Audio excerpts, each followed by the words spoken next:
I was excited to spend the weekend at my best friend Sarah's house. Her parents were out at some charity event, so we had the house to ourselves for a few hours. We planned to binge watch horror movies, eat junk food, and just hang out. Sarah's house was nice and cozy, located in a quiet suburban neighborhood.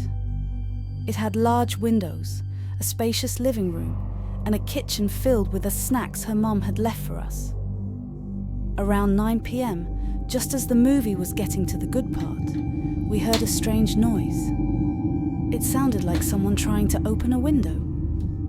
We paused the movie and listened carefully, but the noise stopped.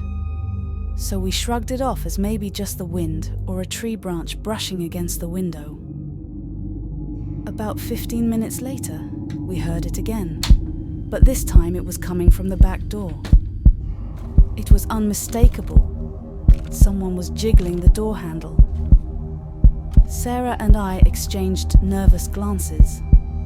We decided to quietly check it out, thinking maybe one of her parents had returned early, but when we peeked through the curtains, there was no one there.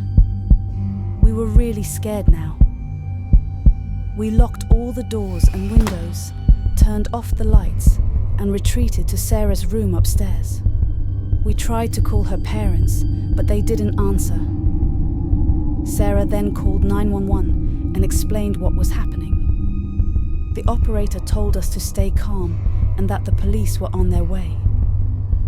Suddenly, we heard a loud crash from downstairs. It sounded like someone had thrown something at one of the windows. Our hearts were pounding, and we could barely breathe. We barricaded the door with a chair and anything else we could find in Sarah's room. Then, we heard the sound of glass shattering and heavy footsteps entering the house. The intruder was inside. We could hear drawers being opened and things being thrown around downstairs. We clung to each other desperately, trying to stay silent as the footsteps got closer and closer. When the footsteps started up the stairs, we thought we were done for. We both stared at the doorknob as it started to jiggle violently, the sound of scratching and muffled curses filling the air. The shadows under the door moved, revealing the unmistakable shape of feet pacing back and forth. The moment seemed to stretch on forever, and I could almost hear the intruder's heavy breathing. The barrier between us and whoever was out there felt like it was getting weaker with every passing second. The fear was so intense it was almost paralyzing. We held our breaths, praying the lock would hold, terrified of what might happen if it didn't.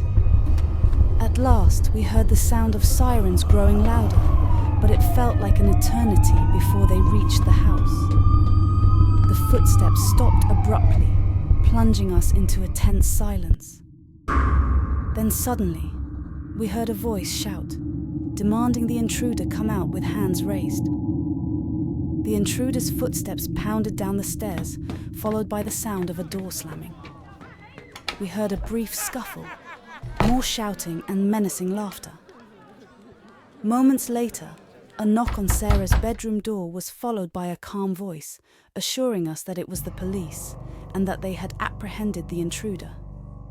However, when we glanced out from Sarah's bedroom window, we saw another figure peering up at us, then slipping into the shadows, disappearing into the night. The police searched the house and the surrounding area, but they couldn't find any trace of the second person. They patrolled the area for the rest of the night. Sarah's parents rushed home after we finally reached them, and they were horrified to hear what had happened.